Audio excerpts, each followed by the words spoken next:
Sean. Hello, Ellie. It's been so long. How are you? I know. It's been all of about a day. But through the magic of editing and scheduling, it's been a week. Or has it? Yeah, this definitely isn't the No, same. it's because we just love everyone so much that when some of us decide to go on holiday, we plan in advance so that there's still content for you. Exactly. And we love it so much because we love you all. Yes, even you. I see you there doubting yourself. You are perfect. There you go. Right, but funnily enough, that's not actually what we're here to talk about today. So obviously we've had the titles announced for the 360th specials, but something we don't know as of yet is when the episodes are going to air. Yes. We know November. Yeah, of course, yeah. So at least one of them will obviously air on the 23rd. It has to. We hope. Who knows what their plan is? But yeah, we don't know when they're going to air, and that has led to some speculation that they may be released on 3 consecutive days as opposed to across 3 weeks. How do you feel about that, Sean? In fact, let me pass on a quote from our wonderful editor, Danny. Oh God, please God, no, oh God. And I have to say, for some of the same reasons, I agree. Selfishly, I want to be able to enjoy the episodes and not be like, well, that's my week done. But no, it's not even that. Like, I want to look forward to the episodes. Yes, we get to look forward to November, but it's a bit like, you know, when shows, I think Netflix particularly was the one who kind of kicked this off, was where you just like, right, here's the season. There you go. Mm-hmm. There's no hype. Yeah, exactly. And then, you know, you have people, you know, our kind of challenge as reviewers is that, you know, we kind of have to watch it all in one go because obviously we need to review and everything. And also then it kind of, for me, that style, you lose something of the enjoyment of it, in my opinion. If binging is your thing, you do it. You do you, boo. I'm not saying it's wrong, but yeah, for me, I want to have it broken up because I want to look forward to the episodes. Yeah. And also there's a lot to be said for word of mouth. And if you spread them across weeks, then the idea is that viewership will build as more and more people watch it. And once they've seen it and they see how amazing it's going to be, then the next week, maybe more people will tune in. And the next week, even more people will tune in. But if you just put them on 3 days, no one's got a chance to change their mind, really. It's kind of, it's over.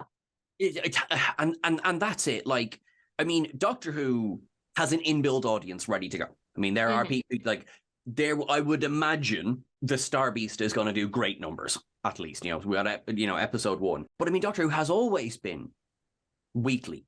You know, in at least in this iteration, you know, it's like, and I think that really works. You know, it's literally, if it ain't broke, don't fix it. Yeah, but also, because of where Doctor Who is at the moment, yes, it does come with a fandom already. But also, if you look at the numbers of recent years, it's lost a lot of viewers as well. And so, yes, you are going to have those devout fans who are going to be tuning in for the Star Beast, but there's also going to be some that are going to be like, nah, I'm not going to watch it anymore. I didn't like where it was going. I'm not going to watch it anymore. But if they hear from people that episode 1 was actually really, really good, then they have the chance to go, okay, well, maybe I'll join next week. Maybe I will watch it. Maybe I'll catch up. It gives them that chance. That's it, because I suppose, you know, with things like iPlayer, or obviously this is going to be on Disney Plus, which I keep forgetting, but, you know, there will be catch up as well. As you say, like, if you have time, yes, maybe we didn't watch it, you know, the moment it was released. Obviously, we'll be watching it the moment it's released because, yay. But, you know, like that, you're saying to people, oh, did you catch the episode? No, X or Y was happening last night, couldn't do it. Grant, you know, hopefully we'll be saying, look, it was brilliant. You know, make sure you catch up before the next one. Yeah. And I think that, you know, there are some statistics to kind of prove the points we're making here, and we'll go into those a bit in a minute, but that kind of made me think about, we were talking about how Picard, for example, and Star Trek, for example, did that. They did a weekly release of episodes. And I mean, for me personally, I was trying desperately to catch up in time so that I could watch season 3 of Picard with everybody else. Now, it was a mammoth challenge because I was ridiculously behind, like Yeah, I'm pretty 30 sure. years behind. Yeah, a little bit. Like, the season premiered and you were on like, who are the Borg? Do they get introduced soon? Do they? Yeah. But at the same time, I did manage to catch up before the end of the season. So by the time I'd kind of got to, I think it was by the time episode 4 or 5 was airing, I had managed to catch up. And then I was able to join in with that kind of hype and the wait like everybody else, which I think is a part of the experience. The kind of the cliffhangers and the waiting. Exactly. And if there's something Doctor Who, at least under Russell T Davies, does really well, it's those cliffhangers. Like, I vividly remember watching The Stolen Earth and wanting to fling the remote at the television when, just in case anyone hasn't seen it, that spoiler alert. cliffhanger, comes up. That's, I won't say, but whereas if that had aired the same night as Journey's End, you wouldn't have had that cliffhanger because that was literally designed for, we'll see you in a week. And they did it. And also, there's something to be said for the enjoyment of speculation. Yes. You get left on a cliffhanger and then you have a week to talk with all your friends and everybody who's seen it to go, what's going to happen next? How are they going to get out of this problem? Or how are they going to solve this? I mean, that's the nature of literally what we do as a job. And having that week to kind of really think about it and look at all those little hidden nuggets and try and work it out. That's, to some people, part of the enjoyment. To others, it's just like, just tell me what's going to happen next. But I think to a lot of people, it's funny, that's true, right? Because I'm the same. I love speculation. I love the build and everything. And yet I have some very, very close friends who are just like, I will read the last page of the book, and then I will go back and read the. I'm like, okay, look, that's anathema to me, but that's how you enjoy media. Great, that's fine. Which means, yes, I'll understand if some people will be like, no, give us the binge model. I want it all in one go. And that's fine. That's fine. I just love, like, if we go back to Flux, for example, which I enjoyed. I understand some people, they weren't sure. I enjoyed it. But because for me personally, Flux was the next series to air after I joined WhoCulture. So I got to have extra fun of doing the ups and downs and where's this going to go? Where's this going to go? So very selfishly for myself, I really want to have that. I want to have that chat with people. I want to be like, where do you think this is going to go? After the Star Beast airs, I'll be like, well, what do you think the Wild Blue Yonder is? Things like that. And also, again, selfishly, it'd be nice to sleep. Yeah, I think that is slightly, again, a selfish kind of reason. But, when you think about how hard myself and Danny worked just to get something out as quickly as possible for a trailer that was like 30 seconds long. If you're going to give us 3 kind of hour-long episodes across 3 days, then I think we may end up looking like the Absorbaloff by the end of the week, like just, oh. Well, I mean, fashion goals. Well, yeah, that's true. And don't get me wrong, like, that is a very selfish reason to say that. But that's not the only reason we're saying this. You're a terrible person, Ellie. But yeah, exactly right. So okay, so because I'm obviously same page. So our selfish reasons aside, there is the Netflix model of binging. Even they're changing up some of their approaches. Look at what they've done with Stranger Things. Now they released season 4 in 2 batches. Right, it was still a binge and a binge, but it wasn't everything everywhere all at once. And they've started doing that with a few different shows. Like they've been doing that with, I know there's deals with other, I was going to use Riverdale as the example. I know there's stuff going on with the CW and everything there. So, but there is a looking forward to, it works for Disney. If we look at all the recent Star Wars shows, they've been weekly. And we have our section, which I'm going to call Stats for Nerds. So if we look, for example, at Max, HBO Max, whatever they're calling it today, The Last of Us. So the second episode of The Last of Us increased viewership by 22%. So they had a week of, as you said exactly, word of mouth, people talking about how good it was. I remember, like, I didn't catch it on, day one. And even by the time I think it was only like day 3 or something by the time I saw it, and I'd already heard, this is the best thing, in forever. And I was like, oh, it can't be that good. Oh, it is that good. Oh, I see. Okay, great. And then we have, more stats here. By the time episode 8 aired, its viewership had literally doubled. Yeah. So, like, that's like, right.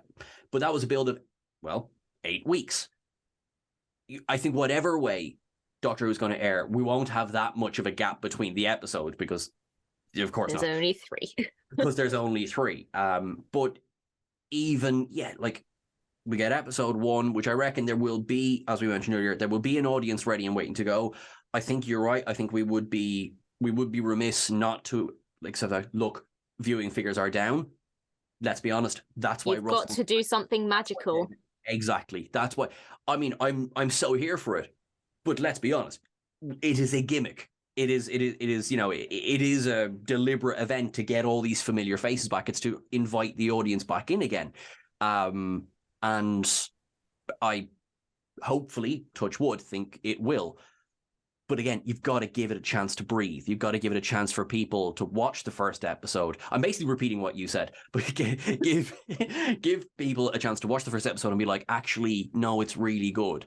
Yeah. I also think that, I know that obviously in the past, Twitter's not a new thing. Social media isn't a new thing, but I think we're in an age now where social media is so massive. So, and then the amount of hype that has been built up around it at the moment, the amount of marketing that's happening at the moment, that as soon as that first episode drops, it's going to be the talk of the town. Yes. So I think they're not stupid either. They know that if they give it a week to breathe, people are going to do what they're hoping they're going to do and spread the word and bring in more viewers. I think, to be honest, like, we're in a sort of an era, and we have been since Game of Thrones, where we have event television. People come together and, depending on, whatever your time zone is in the world, you try and watch it as close to airing time as possible. Also, because, look, part of our job is we discuss these things. We put a warning, we put a spoiler warning on everything, because I hate ever having spoiled something for someone. It makes me feel really guilty. People will be talking about this. People will be sharing, their, again, Picard. Every gray hair in my beard came from season 3 of Picard. I did have spoilers from that, and the amount of heartbreak I felt every time I'd see a spoiler. Again, the nature of our job means that it's going to be very unlikely that I'm going to be able to avoid spoilers. But it still didn't make it any less heartbreaking when I go onto Twitter and the first thing I'd see would be a massive spoiler. I'd be like, it's your own fault for not catching up. But also... It is, and there are people who quite rightly say, look, I have a life. I'll watch it when I can, And then, then they're like, well, why should I have to stay off social media? Unfortunately, I have to go, look, people are going to talk about it. Much as we don't want them to, people are. And I think there is a degree of, we need to be careful to mind ourselves for spoilers, to not go on the sites where we know people will be talking. And again, like, picture the social media. Like, I remember one Game of Thrones one, which obviously I won't say, but one Game of Thrones one, it was a really big one. And it was on Instagram. And where, I don't know why in my head, but somehow I had in my head that Instagram didn't do spoilers. No, it was the scene. I was like, oh,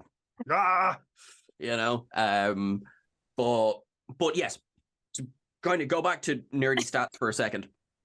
Some data collected by whatondisneyplus.com shows how many weeks these shows spent in the US top 20 most watched between January 1st and May 15th, 2022, and 8 out of the top 10 most watched shows were weekly releases. Mm-hmm. There is something to be said. Weekly works. There is a hype to it. There is an excitement to it.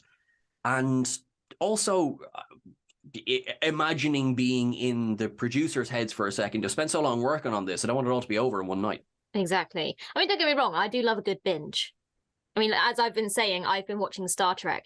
That came out, 30 years ago or whatever. And so I have 7 seasons, 26 episodes a season to get through. And it's brilliant because I don't have to wait until the next week.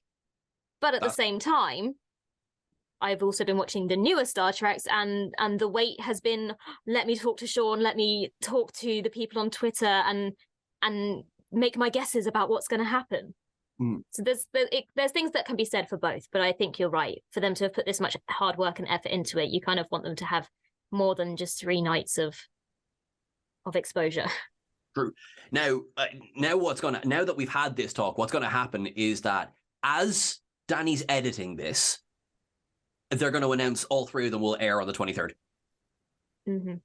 And it'll be like, we'll have one in the morning, one in the afternoon, and one at, 16 minutes past 5?